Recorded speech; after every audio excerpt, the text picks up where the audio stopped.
Friends, स्वागत है आपका अपनी YouTube channel state knowledge TV Hindi में। जी हां, आज 29 जनवरी को सुबह सुबह हरियाणा सरकार की तरफ से 5 बड़ी अपडेट आई है। आप सभी के लिए 5 बड़ी घोषणाएं की गई है।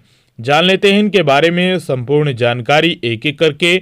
आगे भी आप हरियाणा सरकार के हर डिपार्टमेंट, विभाग, बोर्ड, कॉरपोरेशन की हर खबर लेटेस्ट अपडेट के साथ जानना चाहते हैं या सीएमओ हरियाणा की हरियाणा सरकार की हर घोषणा, फैसले, नियम, निर्देश, आदेश, योजना, सूचना, निर्णय की जानकारी रोजाना जानने के लिए स्टेट नॉलेज टीवी हिंदी के साथ जुड़ जाइएगा और सब्सक्राइब कर दीजिएगा। जी हाँ, सबसे पहली और बड़ी अपडेट आई है शिक्षा विभाग की तरफ से। आज हरियाणा में आज सोमवार से सभी कक्षाओं के लिए स्कूल खोल दिए गए हैं। इससे पहले सरकार ने ठंड को देखते हुए पहली से 5वीं कक्षा तक की 27 जनवरी तक छुट्टियां कर दी थी और 28 जनवरी को रविवार था, यानी संडे था। इस कारण से 28 की भी छुट्टी रही। इसलिए बच्चों को आज 29 जनवरी से स्कूल जाना है। अभी तक सरकार या शिक्षा विभाग की तरफ से बच्चों की छुट्टियां बढ़ाने के संबंध में कोई निर्णय नहीं आया है। असल शिक्षा विभाग ने 1 से लेकर 15 जनवरी तक सभी कक्षाओं के बच्चों की सर्दियों की छुट्टियां की थी, मगर 16 से 22 जनवरी तक पहली से तीसरी कक्षा के बच्चों की छुट्टियां बढ़ा दी गई थी। फिर उसके बाद डीसी को ये फैसला लेने का अधिकार दिया गया था कि चौथी और 5वीं कक्षा की भी छुट्टियां कर सकते हैं डीसी। फिर 23 जनवरी को सभी कक्षाओं के स्कूल खुल गए थे, मगर 23 जनवरी को ही सरकार ने फैसला लेते हुए पहली से 5वीं कक्षा के बच्चों को छुट्टियां बढ़ा दी थी 27 जनवरी तक। तो अब आज यानी 29 जनवरी को बच्चों के पहले की भांति दोबारा स्कूल खुल गए हैं। जैसे दिसंबर में आपके स्कूल लगे थे, उसी प्रकार आज से आपके स्कूल लगने शुरू हो जाएंगे। 6ठी से लेकर 12वीं तक के स्कूल तो पहले ही लग रहे हैं। जो पहली से लेकर 5वीं तक के बच्चों की छुट्टियां हुई थी, अब उनके भी स्कूल खुल गए हैं आज 29 जनवरी से। तो पहली बड़ी अपडेट थी। जो लगातार कमेंट कर रहे हैं इस पर कि हमारी छुट्टियां बढ़ी हैं या नहीं बढ़ी हैं, तो उनकी छुट्टियां नहीं बढ़ाई गई हैं।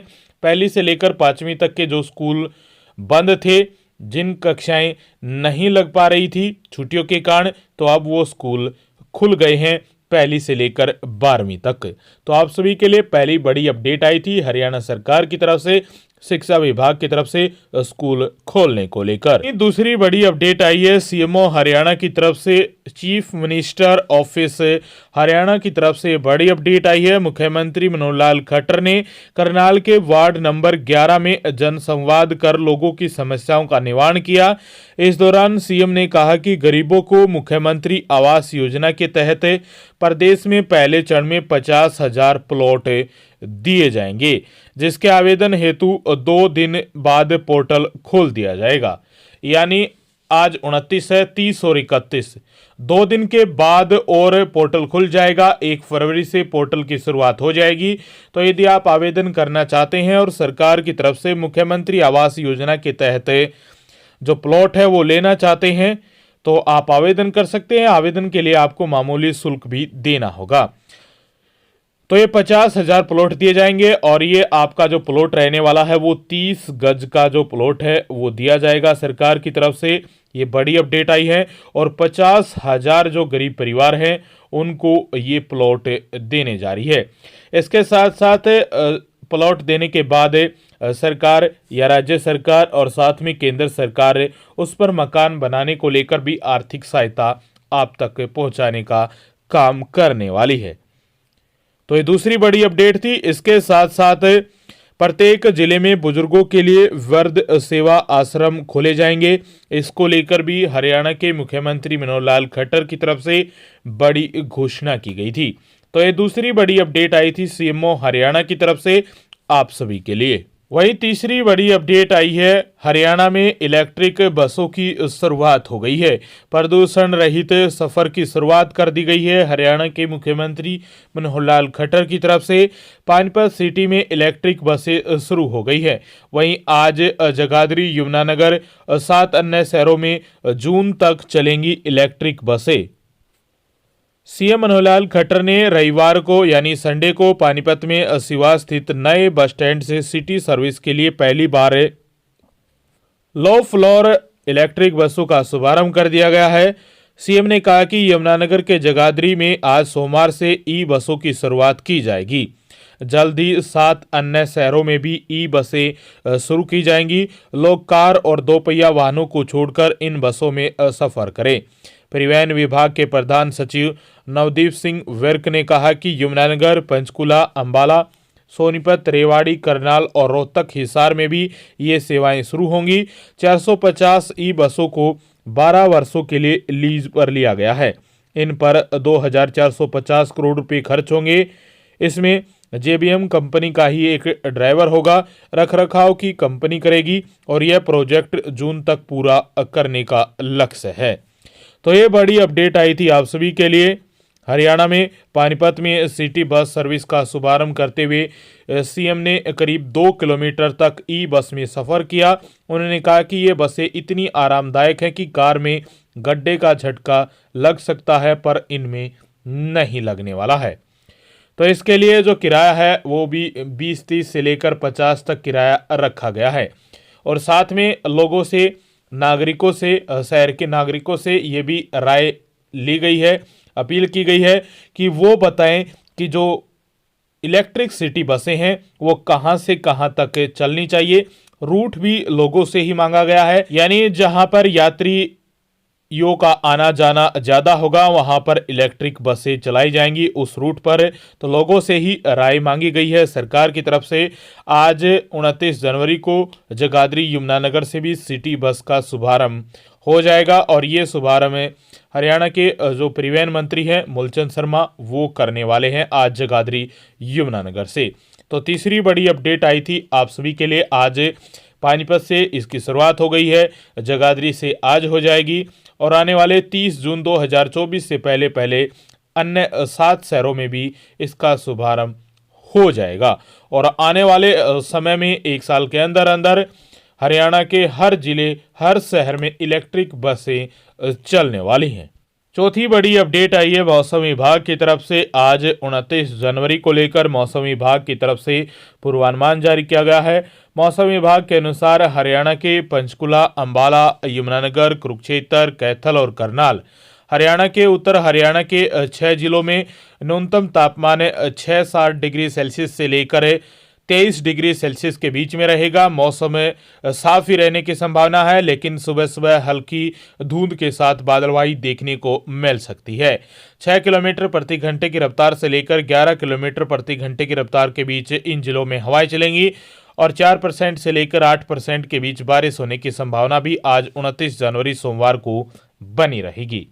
इसके साथ साथ हरियाणा के दक्षिण और दक्षिणी पूर्वी हरियाणा के 10 जिले, जिसमें पानीपत, सोनीपत, रोहतक, झज्जर, महेंद्रगढ़, रेवाड़ी, गुरुग्राम, फरीदाबाद, पलवल और मेवातनू, इन जिलों में न्यूनतम तापमान 6 डिग्री सेल्सियस से लेकर 9 डिग्री सेल्सियस के बीच में रहेगा। अधिकतम तापमान 20 से लेकर 22 डिग्री सेल्सियस के बीच में रहने की संभावना है। इन जिलों में भी वैसे तो मौसम साफ रहेगा, लेकिन सुबह सुबह कई स्थानों पर हल्की धुंध के साथ हल्की बादलवाही देखने को मिलेगी और दिन भर मौसम साफ रहेगा, धूप भी निकलेगी। इन जिलों में हवाओं की गति 7 किलोमीटर प्रति घंटे की रफ्तार से लेकर 15-16 किलोमीटर प्रति घंटे की रफ्तार तक हवाएं चलने वाली हैं। बारिश होने की संभावना 5% से लेकर 7% के बीच बनी रहेगी। वहीं पश्चिमी और दक्षिणी पश्चिमी हरियाणा के 6 जिले, जिनमें सिरसा, फतेहाबाद, हिसार, जींद, भिवानी और चरखी दादरी जिला शामिल है, इन जिलों में वैसे तो मौसम पूरी तरह से साफ रहेगा, लेकिन कुछ एक स्थानों पर हल्की फुल्की बादलवाई के साथ साथ जो धुंध है, हल्का कोहरा है, वो छाया रह सकता है। इन जिलों में न्यूनतम तापमान 6 डिग्री सेल्सियस से लेकर 8 डिग्री सेल्सियस के बीच में रहेगा। वहीं अधिकतम तापमान 19 से लेकर 22 डिग्री सेल्सियस के बीच में देखने को मिलेगा। हवाओं की गति 5 से लेकर 9 किलोमीटर प्रति घंटे की रफ्तार के बीच हवाएं चलने वाली हैं और बारिश होने की संभावना 5% से लेकर 7% के बीच बनी रहेगी। और आज सुबह सूर्योदय 7:14 पर होगा और सूर्यास्त होगा 5:59 पर। आज दिन में आर्द्रता 80% से लेकर 98% के बीच होने वाली है। इसके साथ मौसम विभाग की तरफ से बारिश को लेकर भी अलर्ट जारी किया गया है। हरियाणा में ज़्यादा संभावना बन रही है 31 जनवरी, 1 फरवरी और 2 फरवरी को। हरियाणा में इन 3 दिनों में बूंदाबांदी कई स्थानों पर हल्की से मध्यम देखने को मिल सकती है मौसम विभाग के अनुसार। तो ये चौथी बड़ी अपडेट आई थी आप सभी के लिए मौसम विभाग की तरफ से। वही पांचवी और आखिरी अपडेट आई है आप सभी के लिए। इस पांचवी अपडेट में 3 बड़ी खबरें हैं आप सभी के लिए। पहली है, हरियाणा को जल्द मिलेगा राज्य गीत। गौरी नार शब्द की जगह सुंदर श्याणी नार का प्रयोग किया जाएगा। विधायकों की सहमति वाला जय जय हरियाणा गीत हो सकता है राज्य गीत। हर धर्म का होगा जिक्र, मंगलवार को होगी कमेटी की बैठक। तो पांचवी अपडेट में पहली बड़ी खबर आई थी, हरियाणा को जल्द मिल सकता है राज्य गीत। जी हाँ, हरियाणा में 1 महीने से चल रही पटवारी और कानूनगों की हड़ताल पर ब्रेक लग सकता है। बता दें कि विभाग ने पटवारी और कानूनगों की मांगों पर विचार के लिए सरकार ने पहल करते हुए आज सोमवार को चंडीगढ़ आने का न्योता दिया है, जिस बैठक में उनके साथ वित्त विभाग के अतिरिक्त मुख्य सचिव अनुराग रस्तोगी रहेंगे, जबकि एसोसिएशन की ओर से कई पदाधिकारी भी मौजूद रहेंगे। तो आज हल निकल सकता है पटवारी और कानूनगों की जो हड़ताल 1 महीने से चली हुई है। लोग परेशान हो रहे हैं रजिस्ट्रियों को लेकर, तहसीलों में अन्य कामों को लेकर। तो आज ब्रेक लग सकता है इनकी हड़ताल पर। जो फैसला है वो हो सकता है सरकार की तरफ से पहल की गई है, पहला कदम सरकार की तरफ से बढ़ाया गया है इनकी मांगों को लेकर। तो आज हल हो सकता है, और जो लगातार 1 महीने से जनता परेशान हो रही है, हो सकता है कि वो आगे परेशान ना हो यदि आज हल निकल जाता है। तो पांचवी अपडेट में दूसरी बड़ी खबर आई थी आप सभी के लिए। यदि आप तहसील में कोई काम करवाने जाते हैं तो आप आज का और इंतज़ार कर सकते हैं, कल जा सकते हैं, और कल के बाद हो सकता है कि जो हड़ताल चल रही है उस पर ब्रेक लगे और पहले की तरह सुचारू रूप से तहसीलों में काम हो सकेगा। इसके साथ पांचवी अपडेट में तीसरी बड़ी खबर आई है आप सभी के लिए। ये रोहतक के उपायुक्त अजय कुमार की तरफ से जानकारी दी गई है। मुख्यमंत्री राहत कोष से इलाज के लिए आर्थिक सहायता लेने की प्रक्रिया अब सरल हो गई है। प्रदेश सरकार ने लोगों को बेहतरीन स्वास्थ्य सेवाएं उपलब्ध करवाने की कड़ी में एक और कदम बढ़ाते हुए मुख्यमंत्री राहत कोष के तहत चिकित्सा आधार पर वित्तीय सहायता प्राप्त करने वाले को सरल पोर्टल पर सुविधा प्रदान कर दी गई है। इससे यह प्रक्रिया और अधिक सरल और आसान हो गई है। अब आर्थिक सहायता के लिए प्रार्थी आवेदक सरल पोर्टल के माध्यम से सुविधा का लाभ प्राप्त कर सकते हैं। मुख्यमंत्री राहत कोष से मिलने वाली आर्थिक सहायता की राशि सीधे आवेदक या लाभार्थी के बैंक खाते में ट्रांसफर की जाएगी। उपायुक्त अजय कुमार ने बताया कि आवेदक अपनी परिवार पहचान पत्र यानी फैमिली आईडी के माध्यम से सरल पोर्टल पर आवेदन कर सकता है। इस प्रक्रिया को पूर्ण करने के लिए आवेदकों को अपने चिकित्सा बिल, ओपीडी बिल आदि जैसे अन्य संबंधित दस्तावेजों को अपलोड कर मुख्यमंत्री राहत कोष में चिकित्सा आधार पर वित्तीय सहायता के लिए आवेदन कर सकता है। जैसे ही पूरा प्रोसेस होता है तो जल्द से जल्द उसके बैंक खाते में जो आर्थिक सहायता है वो सरकार की तरफ से दे दी जाएगी। तो अंत्योदय केंद्र, सरल केंद्र के माध्यम से आप आवेदन कर सकते हैं, या आप यदि अच्छे से समझते हैं को तो कॉमन सर्विस सेंटर पर जाकर भी ये आवेदन किया जा सकता है आप सभी के लिए। ये बड़ी अपडेट थी, पांचवी अपडेट में तीसरी बड़ी खबर थी, और पूरी ये 5 खबरें थी आप सभी के लिए।